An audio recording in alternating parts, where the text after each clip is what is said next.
حضرت عبداللہ ابن عباس رضی اللہ تعالیٰ عنہ سے مروی ایک روایت ہے، میں ایک دن حضور کے پیچھے بیٹھا ہوا تھا، سواری میں حضور کا ردیف تھا، تو حضور نے فرمایا، اے بیٹے، اے لڑکے، میں تجھے کچھ کلمات سکھاتا ہوں، تو اللہ کے حقوق کا خیال رکھ تو وہ تیری حفاظت فرمائے گا۔ تو اللہ تعالیٰ جل شانہ کے احکام کی حفاظت کر، تو اسے اپنے سامنے پائے گا۔ اذا سألت فاسأل اللہ، جب سوال کرے تو اللہ سے ہی سوال کرے، اللہ سے مانگنے کا مزاج پیدا کر لیں کہ فرمایا تمہارے جوتے کا تسمہ بھی ٹوٹ جائے تو وہ بھی اللہ سے مانگو۔ ضرور بازار میں جاؤ دکاندار سے، لیکن حقیقی طلب اللہ سے ہونی چاہیے۔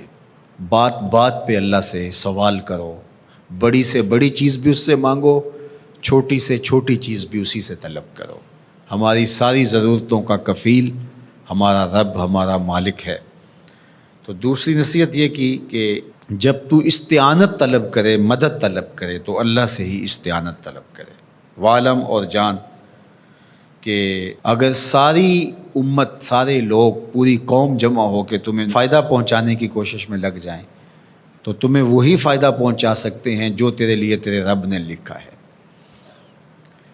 اور فرمایا وَإِنِ اجْتَمَعُوا عَلَىٰ أَن يَضُرُّوكَ بِشَيْءٍ، اور اگر تمہیں نقصان پہنچانے کے درپے ہو جائیں، لَمْ يَضُرُّوكَ إِلَّا بِشَيْءٍ قَدْ كَتَبَهُ اللَّهُ عَلَيْكَ، تو تجھے صرف وہی نقصان پہنچا سکتے ہیں جو اللہ نے تیرے لیے لکھا ہے۔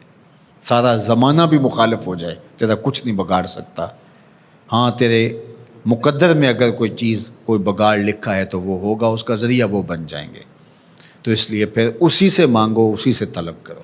رفعت الاقلام وجفت الصحف، جو لکھنا تھا اللہ نے لکھ دیا، لکھنے کے بعد قلم اٹھا لیا گیا اور جن صحیفوں پہ لکھا تھا وہ خشک ہو گئے۔ اب کتابیں بند ہیں، تو اس لیے اس نے تیرے لیے جو لکھا ہے وہ ہو کے رہے گا، تو خام خواہ لوگوں سے ڈرنے کی ضرورت نہیں ہے، اور تیرا فائدہ، تیرا نقصان اسی کے دستے قدرت میں ہے، تو اسی سے طلب کر، اسی سے مانگ۔ اور فرمایا تو اللہ تعالیٰ جل شانہ کو رخاء میں، خوشحالی میں یاد کر، یعرفک فی الشدہ، وہ تجھے مشکل میں پہچانے گا۔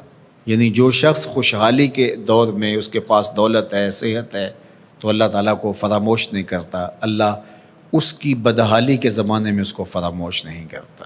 وعلم، اور جان، ان النصر مع الصبر، کہ جو مدد ہے وہ صبر کے ساتھ آتی ہے۔ وان الفرج مع الکرب، اور کشادگی جو ہے وہ مشکل کے ساتھ آتی ہے۔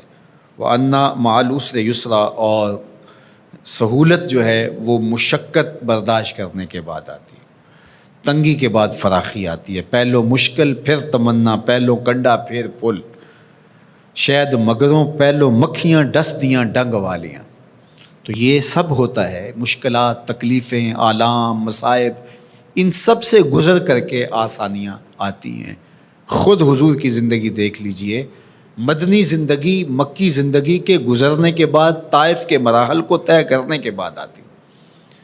تو ہم ڈائریکٹ اگر چاہیں مکی زندگی کو اختیار کیے بغیر اور طائف کی مشکلات اور سنگلاخ راستوں سے گزرے بغیر مدنی برکتیں حاصل کرنا، تو وہ نہیں پا سکتے۔